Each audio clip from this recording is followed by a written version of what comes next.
자, 28번입니다. 자, 다음 중 옳지 않은 것은 했는데요. 정답은 3번.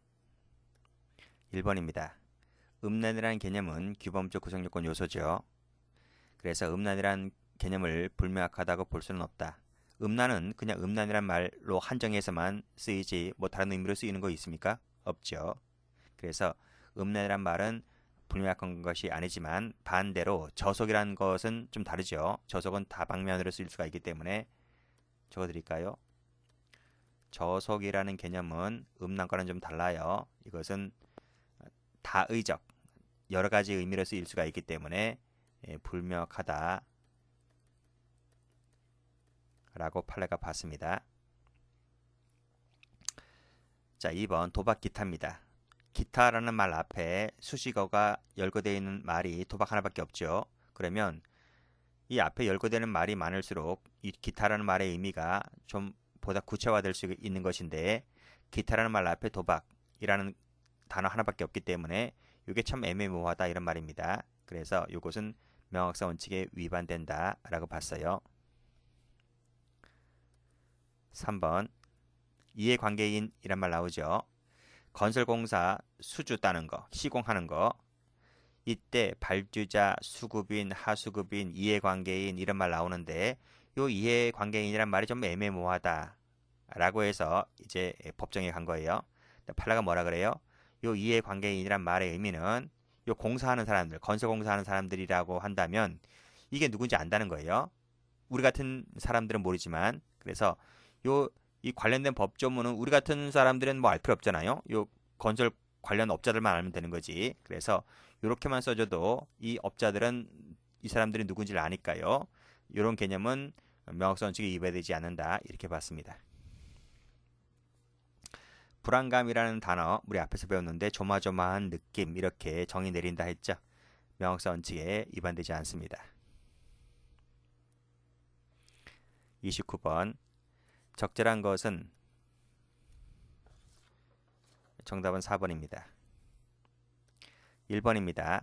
전자감시는 보안 처분이 있지만 소급표 금지 원칙이 적용되지 않는다 했어요. 전자감시가 뭐 신체 활동의 행동의 자유를 제한하나요? 전자감시가 지극히 제한하진 않아요. 발짓하는 것이 뭐 지극히 제한하나요?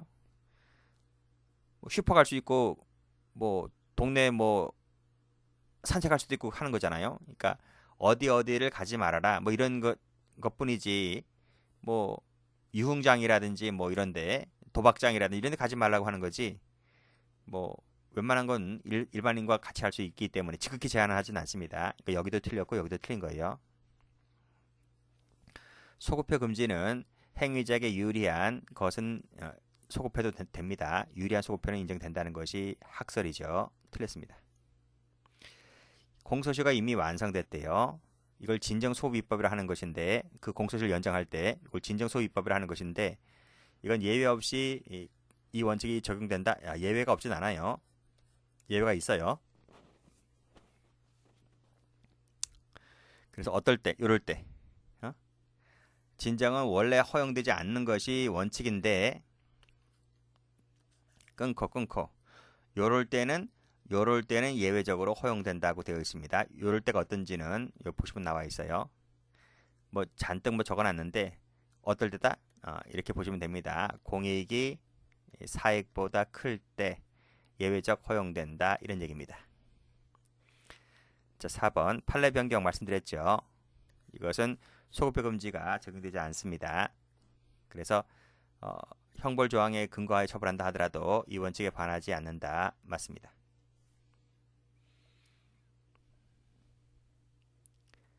30번 옳지 않은 것은 정답 1번입니다.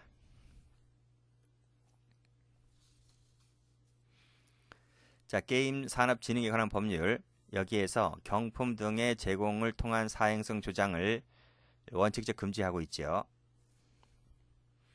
자, 제공이 허용되는 경품의 종류나 지급 기준, 제공 방법 등에 관한 구체적 내용을 하위법에 위임하는 것은 예측이 불가능합니까?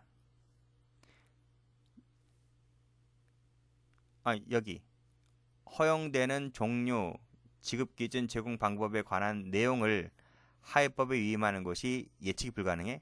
뭐 대충 예측할 수 있지 않나요? 그래서 여기가 틀린 겁니다. 활동이란 개념은 반하지 않습니다. 자, 어떤 단체가 누구를 지지하는지 이는 허위사실 공표죄의 경력 등에 포함돼요. 누가 누구를 지지하는지가 경력 등에 포함된다. 경력이라는 게 뭐예요? 경력이라는 것이 그 사람이 지금까지 선거 후보자라 나오기까지 과거에 거쳐왔던 기록, 어느 학교 나왔고 직장은 뭐였고 이런 거 적는 거 아닙니까? 그걸 허위로 적었을 때가 허위 사실이잖아요. 근데 누가 누구를 지지하는지는 경력欄에 포함되질 않아요. 근데 알고 봤더니 이걸 허위라는 거지. 그러니까 어떤 단체가 누구를 지지하지 않는데 그걸 지지한다고 써놨기 때문에, 그래서 가만히 찾아보니 이 조항이 있길래 옳지 잘 됐구나, 이 조항으로 한번 걸어보자 했는데 아니라는 거예요. 이 경력에는 이런 것이 포함되지 않는다는 거예요. 처벌하고 싶거든 요런 행위를 할 수 있는 금지시키는 법조문을 만들어서 하는 거지, 이 경력 등이라는 말의 의미는 이것까지는 포섭시키지 못한다 이런 말입니다. 그래서 이 경력 등에 포함되지 않기 때문에 틀렸고, 잠깐만, 여기에 포함돼 해석하는 것은 반한다, 맞죠? 그러니까 반하는 겁니다. 그러니까 여기에 포함되지 않는다는 거예요. 자, 도로교통법상 2번 이상 위반한 사람의 개정된 개정법이 시행되기 전에 위반한 전과가 포함시킨다고 해석하는 것은 이 불소급 원칙에 위반되지 않습니다. 그래서 2번 이상 걸린 사람 있죠? 여기에는 그 법 이전에, 법 개정 이전에 한 번 걸린 사람도 여기에 포함시킬 수가 있다는 것입니다. 앞에 있는 음주운전죄가 좀 달라요. 음주운전죄는 아까 이게 30년, 40년 얘기했잖아요. 그거하고는 약간 성질이 약간 다릅니다. 이것도 기억을 해두시면 되고요. 31번입니다. 옳은 것을 모두 골라라. 정답은 2번입니다. 기억가죠? 기억. 이 기억이 최근에 출제가 잘 돼요. 뒤에 한번 더 나올 겁니다. 자, 의료법 87조 1항, 27조 1항인데 요건 뭐냐면, 더 읽어볼까요? 대한민국 영역 외에서 의료행위를 하는 사람에게까지 보건복지부 장관의 면허를 받을 의무를 부과하고 이를 위반하는 자를 처벌하는 규정이라고 보기 어렵다는 거예요. 즉 무슨 말이냐면, 우리나라에서 의료행위를 하려면 뭐 병원을 차리거든 뭘 하든 간에 보건복지부 장관이 면허를 받은 자에게만 의료행위를 허용하고 있습니다. 그게 의료법에 나와 있단 말입니다. 즉 보건복지부 장관의 면허를 받은 자에게만 의료행위를 허용하는 것인데, 대한민국 영역 외에서 나가서 의료행위를 할 때도 과연 그럴까? 우리나라가 아닌 외국에 나가서 의료행위를 할 때도 보건복지부 장관의 면허를 따야지만 나갈 수 있느냐 이런 말입니다. 그건 아니라는 거죠. 우리나라에서만, 이 의료법 조항이라고 하는 것은 우리나라에서만 의료행위를 할 때 장관의 면허가 필요한 거지, 외국 나가서 그 나라 가서 그 의료행위를 하려면 그거는 속지주의가 아니잖아요. 그 나라 법이 이제 호주 가서 하면 호주법이 있겠지. 그러니까 외국 나가서 의료행위를 할 때에는 굳이 우리나라 보건복지부 장관의 면허증이 필요 없다는 거예요. 그래서 그걸 얘기해주고 있는 겁니다. 그거라고 보기 어렵기 때문에, 따라서 내국인이 영역 외에서 의료행위를 할 때는 이 보건복지부 장관의 면허가 필요 없다는 거지. 그래서 이 행위를 했을 때는 설령 면허증이 이 사람이 면허증 없이 나간 것 같아요. 했을 때는 의료법은 속지주의, 우리나라 땅덩어리 안에 있는 것만 이제 적용되는 거지, 외국 나가서 의료행위를 하든 말든 간에 그거는 우리나라 의료법이 적용되지 않는다는 겁니다. 우리나라 의료법이 적용되지 않는다는 말은 고성요건 해당성이 없다 이런 말입니다. 그래서 맞는 말입니다. 이 판례 뒤에 장소적 적용 범위에서 한번 더 나올 겁니다. 형법에 직무를 행함에 당하여 란 말의 의미는 경찰 등이 그 직무를 행하는 기회 이렇게 해석된다는 겁니다. 이렇게 해석 이런 뜻풀이로 해석되기 때문에 이것은 자의적 해석 확장이 아니라는 거예요. 위반되지 않습니다. 이렇게 뜻풀이가 되기 때문에. 자, 공단 임직원은 공무원 아니라고 했습니다. 여기도 공단은 공무소가 아닙니다. 만약에 그렇게 보게 되면 죄형법정주 위반이겠죠. 틀렸습니다. 자, 리을도 잘 나와요. 의료법에는 필요한 당직 의료인을 두어야 한다 이렇게 되어 있거든요. 요 규정밖에 없어요. 의료법에는. 근데 하위법인 시행령에는 의료법에 적시하지도 않은 수와 자격 등 배치 기준이죠. 당직 의료인 수 몇 명, 자격 요건 이런 기준을 규정하고 이를 위반한다면 처벌 대상이 되도록 시행령이 해놓고 있는 거야. 시행령이. 분명 모법에는 그런 말이 없는데 모법에는 필요한 당직인을 두어야 한다고만 되어 있지 수가 몇 명이다. 자격 요건은 어떻게 된다는 말이 없어요. 없는데 시행령이 나서서 그걸 규정하고 있다면 그건 위임법의 위반이지. 그렇지 않습니까? 모법에서 정해놓지 않은 기준을 하위법이 정해놓고 있기 때문에 이야말로 처벌 대상 범위를 확장하고 있기 때문에 어긋난다. 맞습니다. 동그라미.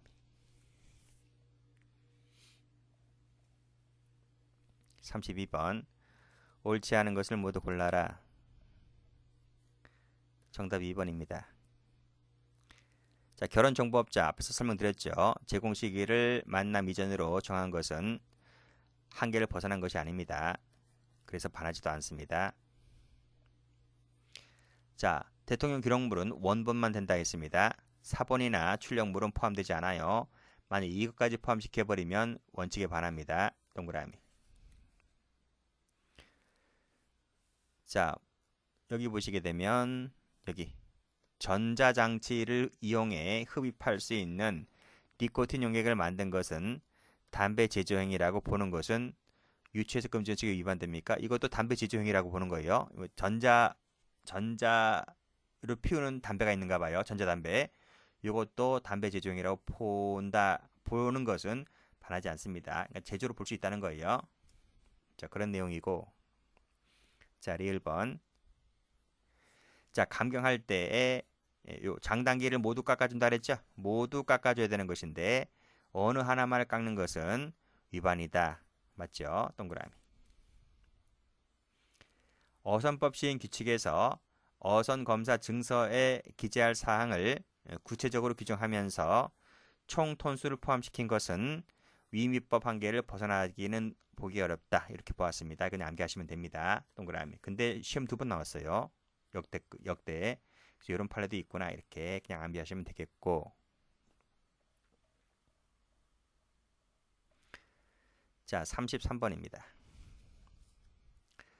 자, 다음 중 옳은 것은 했는데 정답은 3번입니다. 자, 1번. 이것도 풀었죠. 성폭력 처벌법에 통신 매체를 이용하여 뭐뭐 등을 전달하는 행위를 처벌하고자 하는 것인데 통신 매체 이용 음란죄죠. 이게 뭐다?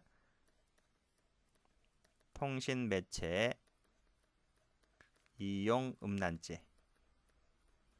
그렇죠? 그러니까 이 죄가 되려면 반드시 통신 매체라고 하는 것을 이용해야 됩니다. 그게 구성 요건 요소로 되어 있어요. 근데 어떻게 했다고요? 직접 주거지 출입금 문구에 끼워 넣었단 말입니다. 통신 매체 행위를 이용한 적이 있어요, 없어요? 통신 매체 행위를 이용한 적이 없어요. 그래서 이용한 적이 없기 때문에 처벌할 수 있다 없다? 이 법조문은 처벌할 수가 없다는 것입니다. 만약 처벌하게 되면 반하는 거겠죠. 틀렸습니다. 소비자란 반려동물을 구매하는 사람을 말하죠. 구매자가 소비자야, 소비자. 그쵸? 판매자를 소비자라 하지 않죠? 그래서 요 판매하는 영업자는 소비자가 아닙니다. 이 사람도 판매자를 영업자로 보게 되는 것은 유치해석이죠. 유치해석. 확장해석. 그래서 유치해석에 해당되는 겁니다. 틀렸습니다. 치과 의사가 보톡스 시술을 할 수 있다고 했죠. 이것은 허용되는 것이라서 면허된 것 외의 행위라고 볼 수가 없는 겁니다. 즉 합법이라는 거예요. 합법. 요즘 치과 의사가 먹고 살기 힘든가요? 치과 의사가 이를 뽑아야지. 보톡스 하고 있네. 근데 보톡스를요, 내과 의사도 보톡스 하대? 우리 동네에 있어. 우리 동네에 내과 의사 한 분이 있는데, 미용도 하고, 뭐, 보톡스도 하고, 뭐 별거 다 해. 자, 어쨌든, 합법이니까요. 뭐, 어떻게, 내과 의사가 뭐, 성형외과 병원에 가서 뭐, 야매를 배워왔는지, 하려면 제대로 하는 의사한테 가야지. 야매를 배운 사람한테 하면 약간 부작용 나요. 그러니까 치과 의사가 이를 뽑아야지. 보톡스 하고 있네, 그치? 자, 4번 갑니다. 타인에 의해서 이미 생성된 번호들을 단순히 사용하는 부분과 생성하는 개념은 다르죠. 그치? 그래서 허위 주민등록번호를 생성한 것으로 보는 것은 유치해석 금지 원칙에 위반된다고 봐야 되겠습니다. 생성은 뭐야? 없는 것을 있는 것으로 창출하는 거, 창출하는 거.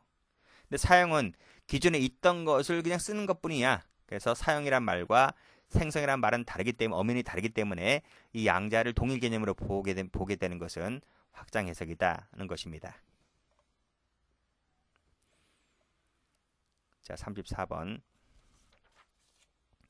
옳은 것은 모두 몇 개인가? 정답은 4번입니다. 다 틀렸단 말이네. 1번 갑니다. 회계처리 기준이죠. 금감위원에게 위임한 것은 한계를 벗어난 게 아닙니다. 이 기준이라고 했기 때문에 전문가들에게 넘기는 것이 좀 더 낫다는 거죠. 이걸 국회에서 정하겠습니까? 이 기준이라고 하는 것은 자꾸 바뀌잖아요. 바뀌기 때문에 바뀔 때마다 국회를 열어서 통과시킬 겁니까? 그건 아니죠. 그래서 이건 전문가에게 맡기는 것이 좋다는 겁니다. 자, 판매 나와 있는데 이건 유상무상 불문입니다. 마치 판매라고 하니 우리가 유상인 것 같죠? 보통 대부분 유상이겠죠. 근데 무상도 판매 속에 보통 무상으로 하는 것은 증여라고 하는 것, 증여라는 말을 쓰는데, 근데 여기서 말하는 약사법상의 판매는 유상무상 불문 이렇게 보시면 되겠네요. 그러니까 약국에서 약을 팔잖아요. 그 약은 뭐 감기약부터 해서 뭐 전문의약품까지 있잖아요. 근데 전문의약품 같은 경우는 약사가 멋대로 파는 것이 아니라 의사의 처방전이 필요합니다. 그 처방전이 필요한 말이 무슨 말이죠? 국민 건강권 보호 때문에 있는 거예요. 그래서 그 잘못 처방하게 되면 그 사람 신체에 해로울 수가 있기 때문에 의사의 처방전을 요하는 것인데, 보통 이제 그게 이제 유상으로 팔고 하는 건데, 그 전문 의약품을 그 약사나 의사라는 사람이 무상으로 막 남에게 주면 되겠습니까? 야, 이거 귀한 거야, 비싼 거야. 너 아프지도 않지만 그냥 한번 먹어봐. 이렇게 하면 되겠나요? 국민건강권 침해잖아요. 거기에 유상무상이 무슨 풀문? 그러니까 유상으로 사 먹으면 건강은 괜찮고 무상으로 사 먹으면 무상으로 받아 먹으면 건강권이 침해되나요? 그건 아니잖아요. 그건 유상무상 가리지 않고 이게 그 전문의약품이 막 넘어가고 그러면 그 마지막에 먹은 사람은 큰 생명이나 신체 위험을 부담할 수가 있기 때문에 이 판매라고 하는 말은 약사법상 판매라는 말은 유상무상 불문이다. 그래서 여기 나왔네. 무상으로 양도하는 것도 판매에 포함된다고 보는 것은 유치해석 금지 원칙이 위반되지 않습니다. 디귿번. 유해 화학 물질 있죠? 그쵸? 유해 화학 물질. 자, 흥분, 환각, 마취 작용을 일으키는 유해 화학 물질은 다 그런 거 아니야? 유해 화학 물질은 다 흥분, 환각, 마취 작용을 일으키는 거 아니야? 근데 좋다 이거예요. 좋은데, 자, 여기서 섭취, 흡입 이렇게만 규정하고 있습니다. 그 기준을 따로 정하고 있질 않아요. 이것은 죄형법정지 위반이냐? 위반이 아니라는 겁니다. 왜 그럴까? 유해 화학 물질이기 때문에. 우리가 음주운전 같은 경우에는 음주운전죄라고 하는 것은 혈중 알코올 농도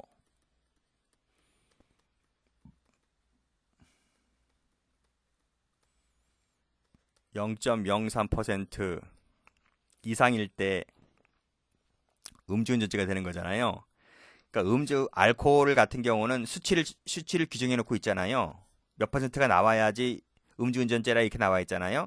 근데 유해 화학 물질은 기준을 정하고 있지 않아요. 그냥 요거는 조금 아주 조금만 흡입했다 할지라도 아주 조금만 섭취했다 할지라도 무조건 처벌되는 거야. 이거는 유해 화학 물질 관리법 위반죄로.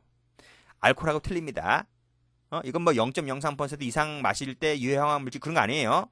이건 조금이라도 마시면 안 되는 거예요. 그래서 이 음주처럼 따로 기준을 따로 정하지 않고 있다 하더라도 위반 아닙니다. 1번. 자, 관리 처분 계획 수립. 요 수립이란 말에는 경미 사항이 아닌 요 주요 부분을 변경하는 것도 포함시켜 해석하는 것은 위반이 아니라고 봤습니다. 그렇게 정리만 해두시면 되고, 이해가 잘 안 될 때는 표시만 하고 그냥 뒷다 외우시면 됩니다. 미음번. 화상 채팅 나와 있는데 신체 부위를 휴대전화로 이렇게 촬영했대요.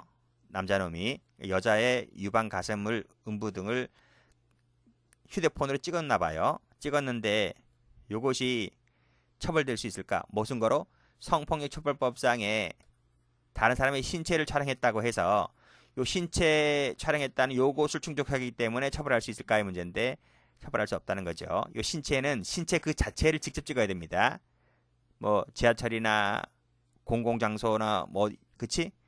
직접 찍었을 때 처벌하는 것이지 요 화면 화상 채팅하면서 찍은 그 영상 화면을 찍은 것은 신체 그 자체를 직접 찍은 것이 아니기 때문에 이 법률 위반죄가 안 돼요.